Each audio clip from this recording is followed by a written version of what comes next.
Hello, folks. Welcome to another edition of Inside the Marble Palace, Post Media Saskatchewan's look into the Saskatchewan legislature. This week, I am Murray Mandrick, political columnist for the Regina Leader Post. With me, as always, Arthur White-Crummey, our legislative reporter. Hi, Arthur.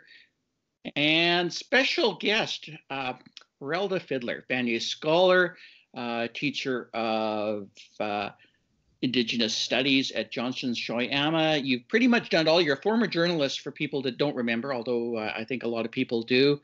A very, very bright person who is going to help us today. And thanks for coming to this podcast, Merelda. Appreciate it. No problem. Start out with you, Arthur. Let's get through the COVID stuff quickly, because there actually was some big COVID news in terms of the Premier announcing, I guess maybe we might call it stage 4 reopening plan, but a big stage. I think we should call it stage 3.5. Good, yeah. Or 3.1. Stage 3 was never totally filled in, you'll remember, Murray. We didn't know what was going to happen with masks. We didn't know what was going to happen with large stadium-type gatherings, like people showing up to Mosaic Stadium. But we finally did get some clarity on that yesterday. So we learned that if we're able to reach a target of 70% of those over age 12 getting their first dose, 3 weeks later, we would then have the opportunity to take off the mask order for indoor public places, which we've been living with now for several months. And we'll also have the chance to see the Riders play again. So that could be coming as early as July 11th. Which is the same day that stage 3 begins, which of course has a slightly different target. It's all adults 18 and over. So if we're able to go even further and get a large number of those 12 and over vaccinated, then we'll get the whole stage 3.5 instead of just the stage 3. It's bizarre in the sense that that's important news, but that might not even have been the biggest news this week from the Premier's office. And the news this week related to his promotion of studying and helping uncover the graves at former residential schools was a big deal and a big step for, I think, him and leaders across the country. Can you just roughly offer, Arthur, what it was that he said he would do and needs to do, and maybe how he said it, because I think that's almost as interesting as anything. Yeah, I mean, he said it in a way that I think was more emotional than we usually hear from him. Like he called it a haunting reminder of all the terrible things that happened during the 140 years of residential schools.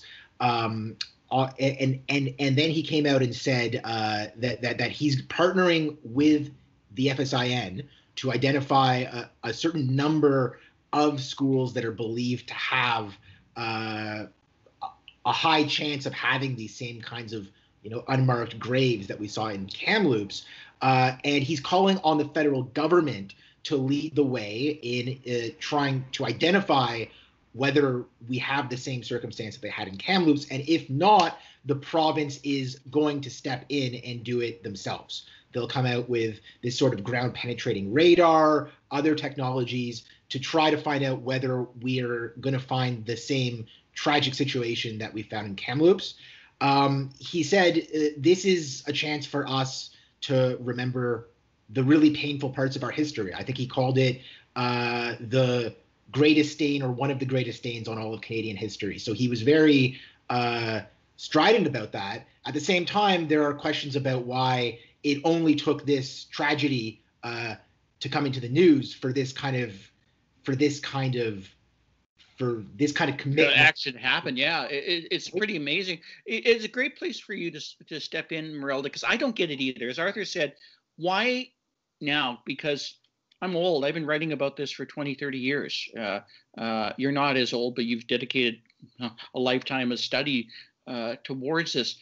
I get the emotions surrounding the graves in Kamloops, but I'm almost frustrated that after everything that we've identified in this particular issue, or that has been identified in this particular issue, people are only finally now realizing the kids died in these schools. Why now, Merelda? What is it about what happened, and what's changed in your mind that has caused this reaction, heartfelt as it is, across the country, and from politicians at large, I guess? Yeah, there are three things that I could probably identify right off the hop. One is the kind of education that kids have in school these days. I would say my daughter, when she started kindergarten, was already hearing about residential schools, not just from me, but also at school. In grade 1, they went to visit the residential school site on Pinkey Road outside of the city of Regina. So there are whole generations of kids growing up who actually know some of the history, but they don't know all of it. And they're frustrated and they want to learn more. And that's where I meet them, teaching at First Nations University, where now, Indigenous studies is turning to be mandatory for all art students beginning this fall. So, I mean, there's a whole group of young people who are being educated about it, but now know that there's more to that history. The other thing is there's kind of a national narrative that's changing. So for a lot of people initially, after the release of that 2015 TRC final report, a lot of people said, good, now we know the history, this is the end. At the time, I said to people, this is only the beginning. This is a beginning of a conversation. That wasn't a popular message at the time. When I was a journalist, that was probably one of the least popular messages that I shared with people, was that this was going to be the beginning of a conversation. The other thing is, I think within newsrooms themselves, and I actually do think the media, for all the flack you guys get on a day in, day out basis, I think a lot of people in the media are starting to talk about stories, really saying we need institutional memory in our stories. Our stories can't be just, this is what happened today. And I think that's somewhat changing in a lot of newsrooms, because I'm starting to see more and more references to 20, 30 years ago. Like, I remember this story, and people will start to talk about things in that way. And I think that's what shifts that national conversation and that national narrative. And so people who didn't get that education in schools, and people who don't have other outlets for it now, are starting to see more and more and more of those stories on social media. And then probably the fourth thing that I would put in there is Indigenous people have a high uptake of social media. So Idle No More and all of these movements, Sisters in Spirit, they all connect large groups of people, sometimes mainly Indigenous, but non-Indigenous people too. So all of these things are starting to convalesce, and people are saying, you know what, I think we don't have that whole history. And in Saskatchewan, I mean, we're looking at least 20 residential schools, and then the government's going to have to decide, look, are we going to include day schools in these searches? Are we going to include Timber Bay? Because there are all then these other sort of little schools that were day schools and that sort of thing, where, they're not in that residential school category, but a lot of, horrific things happen there. So are we going to include them all? And how are we going to search these sites? You raised a tremendous amount of great points, but let's talk about the one that leaps out at me, and that's the gap. Because in my working life, and admittedly it's long, but we were doing live stories about what was going on at Gordon Residential School, about what was going on in terms of the prosecutions afterwards. It was a time when the lawsuits were coming out. That seemed to have been lost from 20, 30 years ago to where we're at right now in terms of the, and there was also the gap related to the apology from former Prime Minister Stephen Harper. I think that was 12 years ago, 15 years ago. I'm trying to remember. 2008. Right, 2008. Thank you. So we're dealing with a situation where there has been sort of those gaps. Is what's happening right now a reality, a bridge that's going to maybe finally bring this all together and make it part of our narrative, part of our ability to deal with this in a way that we haven't before? Do you see something hopeful coming out of this discovery in that sense, Merelda? Because I'm kind of wondering if this is it. People have been reacting very differently to this. Yeah. That's one thing I will acknowledge. People are posting stuff about this that I wouldn't normally think that they would have been interested in doing so in the past, or this has really touched people in ways. So I guess the question I'm asking, is this the thing that really starts to move it forward in terms of this being part of our culture, part of what we need to know about? I absolutely think it is possible. The challenge will be for us to have that conversation as more of an educational discovery conversation and not as a, this court case is done, there was a settlement, it's over. Because I think that's how that story of residential schools was initially told. These settlements are done, this court case is done, this thing is done, and then we moved on. And I think now people are starting to say, we haven't moved on because we didn't finish the truth part of the Truth and Reconciliation Commission's overall purpose. Yesterday, Marie Sinclair came out and said they weren't allowed to have that in the commission's mandate. So those searches and things that they wanted to do weren't part of that initial piece.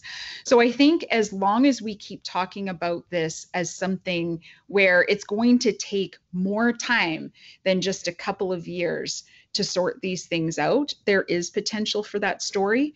I was talking to a really good friend of mine yesterday who was really shocked by this. And I realized in that conversation with her that I hadn't been doing my job. I had been to pipe ceremony yesterday morning at First Nations University where I teach, and we were talking about what had happened and how it was affecting our students and how it was affecting our communities and all of our friends and how it affected us. And I was telling people, my brother-in-law, who I adored as a kid, I did not understand why he struggled so much with emotion, why he, struggled with addictions, what all of that meant.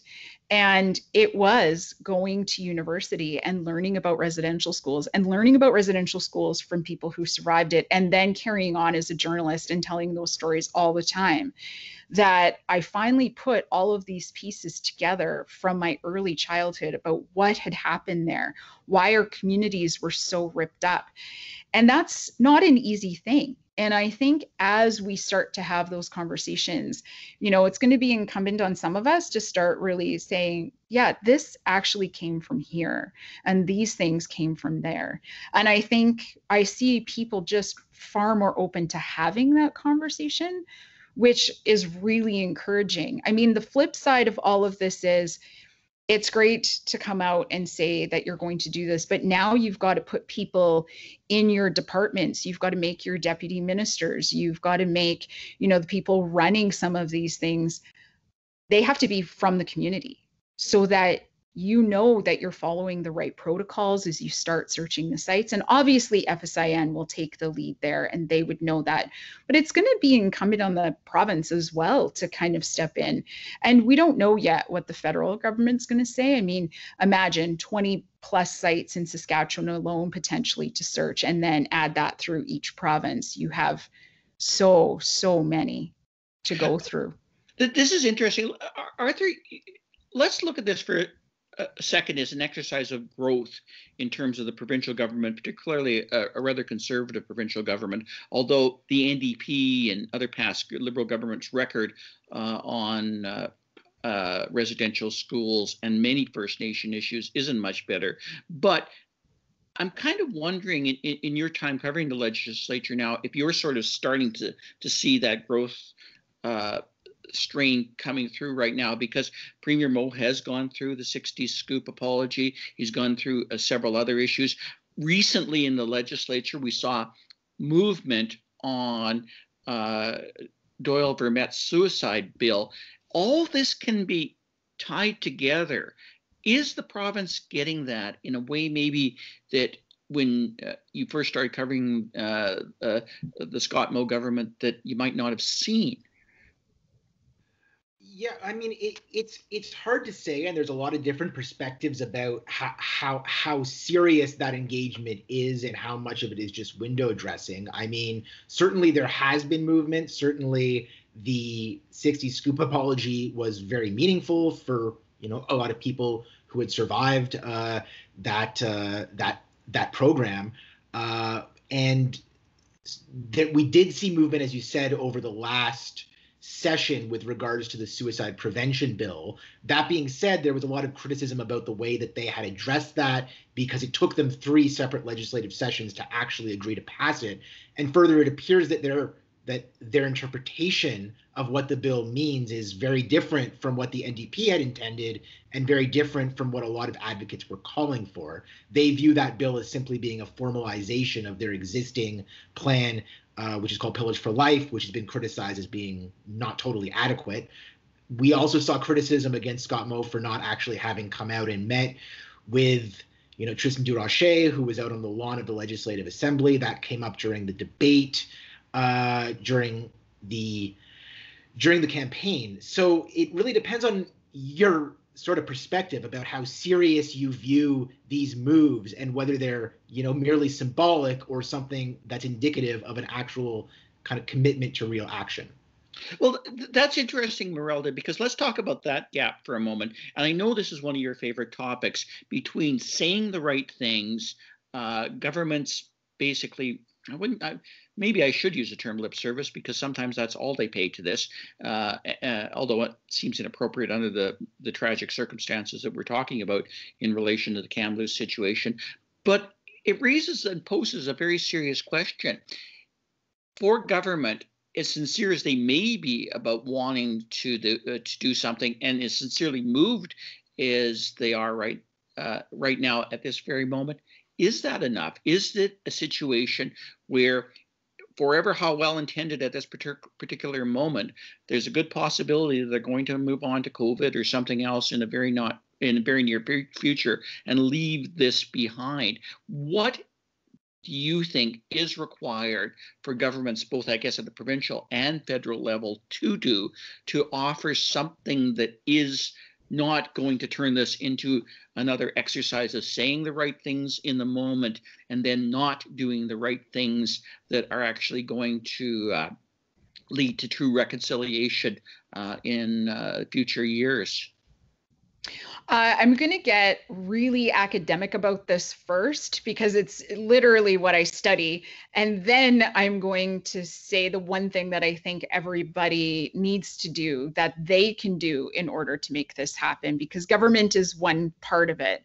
So the first thing you need in these situations where you have agenda setting like this, where this is now popped into the agenda, right? So it started out as something that people weren't really talking about, and the release of this has caught everyone's attention. So the public wants action. The general public, people who are non-Indigenous, are saying, wait a second, if there's one school that had 215, what about all of the schools here? There are people who lived around those schools who are actually starting to speak up a bit about kids who used to run away to their farms, or kids that they would find that people would come and take back to the schools, and they're piecing things that happened in their own communities together. So they want answers. I think the media is doing a really good job in terms of talking about the stories. And then the reaction from Scott Moe and his government, and teaming up with the FSIN and saying, this is beyond tragic. This is something that we have to address, that we have to do. All of these 3 things have convalesced to make this a really prominent policy problem, and something that people actually want to do something about. To keep it there, you have to have 2 things. One, you have to have people continuing to say, okay, you promised to do this. Where are we today? Where are we next week? And it can't be just Indigenous groups and Indigenous people. It has to be everybody, or at least a decent cross-section of people continually asking, hey, you promised to do this, but you didn't. Then you need the media to continue to sort of tap into this. And you can see this with missing and murdered Indigenous women. There were rallies and talks and stories and more stories, and it pushed, but it took years to get there. So really from 2009 to 2010, all the way up until, Trudeau took it on as sort of one of the pillars of his election platform, we will call an inquiry. So that literally took almost 8 years to get to the point of really seeing that inquiry through. So that's probably what you'll need here. You'll need people to be persistent about it and not move on. And that's a really hard thing.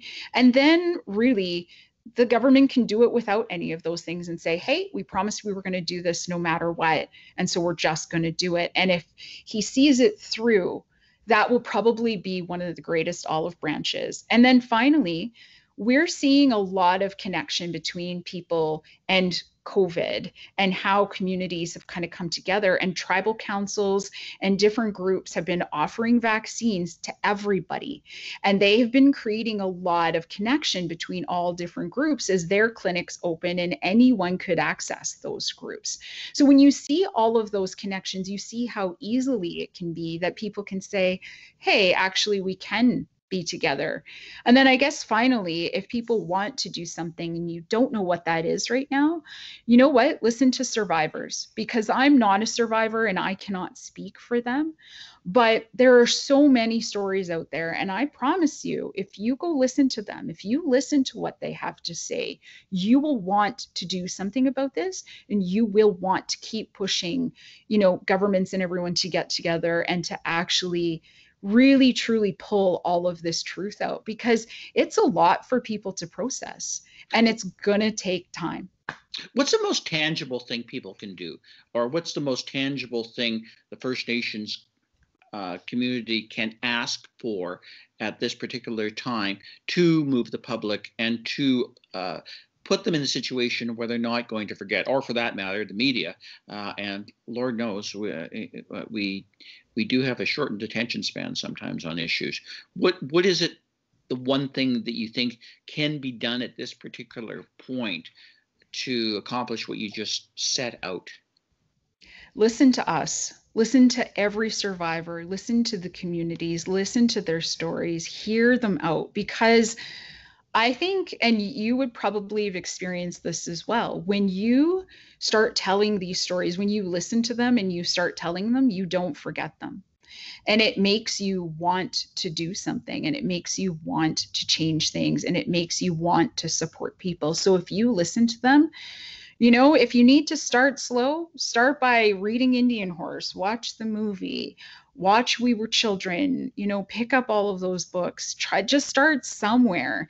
And then once you start listening to other people, know that, people want you to hear them, and they want these stories told. And then finally, one of the things that I've seen some survivors talk about is, if there are still people out there who worked in these schools, who were involved in this, they want to see the government do something there. So that might involve charges and trials and those sorts of things. But I covered a number of stories where the people who were involved, who abused, dozens of children, were living out their lives, not in jail, not in any of those spaces. And I think for those survivors who are calling for that, we need to listen to them and actually see what else is there. And I don't know exactly what all of that would entail, considering, kids were sent to schools all over, sometimes not even in the same province. But I think there is part of that where people are saying, you know what, we know people are sorry, but what we really want is someone to do something now to try to bring some of those people, if they're still around, to justice. Arthur, do you think this has moved the government? And I look at it from the context of a year ago, we were taking as government Tristan Durocher's protest to court to get them off the damn lawn to the legislature, because apparently that grass was precious. Less than a year ago, we had Andrew Scheer out in front of the statue of John A. Macdonald saying, "No, come on, he wasn't such a bad guy. Look at Caesar. He did some bad things too." What is it going to take to move politicians, or do they seize upon this as an opportunity to offer their own legacy, to maybe do something differently? Do you sense anything changing in that regard? And I guess I have to look at it from the perspective of sort of the conservative politicians, but I think federally, and the federal Liberal government has a huge role in doing more than they've done too. What do you see as the things that might move politicians to approach this differently than they have? I think it's too early to say. I mean, this finding was so tragic and so obviously moving for so many people that I think all politicians felt obligated to come out and speak about it. But I don't think we can yet be sure whether it's going to lead to any concrete action. And I think exactly what we just heard from Merelda is the only way that we're going to be sure that we keep politicians kind of accountable for the words that they've kind of spoken in light of this tragedy. Merelda, I'm going to leave the final thoughts with you today. I'm sorry we don't have more time because we could surely talk about this for a long time. And maybe you've actually inspired us. Maybe the problem starts with us doing stories about this that are something more than in the day news stories, columns, podcasts, etc. That to the media reminding the public that this is ongoing. But I guess it gets back to the original question: is there movement this time? And I know I've probably been asking that for 20 years or longer in terms of this particular file, but there does seem, I go back to the notion that there does seem to be a sense that there's something different this time in the way people have reacted to it and the way politicians, there's something very moving about seeing those shoes on the steps in front of the legislature in a way that we haven't. There's something maybe even playing off Black Lives Matter and other protests about racial injustice that we're seeing right now. Is it different this time, do you think? I think when you put 215 pairs of shoes on the steps of the legislature, every single person who walks by there, whether you have kids or not, can imagine, what if that was my kid's shoes? What if that were my shoes? These children would have been, the language keepers, the knowledge keepers, the elders of our generation. And so when we think about the will to do something, I think it really comes down to people can see and imagine that. And it turns the conversation from cultural genocide, where you're like, well, it is really sad that you lost your language and culture, but maybe we could spend more money to help you revive it or to reclaim it. That's different than this is 215 children. And now we're looking at what might be actual genocide more so than just cultural genocide. This is something much larger. And they're starting to hear more and more of those stories. And I think as long as you see that changes the way people want to do things. I think, in Saskatchewan, there are moments where things are obviously not fair. But I think there are a lot of people in this province who saw that and said, absolutely, we should do something to see if we could, help or do anything. But first of all, we need to know what's there. So I think there is a real push to know more, which is probably the most encouraging thing. And then, yeah, like you said, I think keeping up with those stories and talking to survivors, because again, I never pretend that I speak for survivors. I have survivors in my life, and I have learned so much and have been driven to, teach in some of these areas because of some of this. But definitely it's about making sure we hear and listen to them. I think that's what the government's next step is. That's what I would do if I were them. I would ask survivors to talk to me about, we are going to do the search, but what can we really do? That would be my next move. Wow. This is such an important and wonderful conversation. I wish we had more time. I wish I could keep doing it all day, but fortunately that's about all the time we have today. Merelda, thank you so much. You've added so much to this conversation. And Arthur, you as usual, thanks so much for adding to this. And hopefully we'll have another conversation about this on Inside the Marble Palace sometime soon, because as stated, this isn't something that we should just let go. Thanks very much.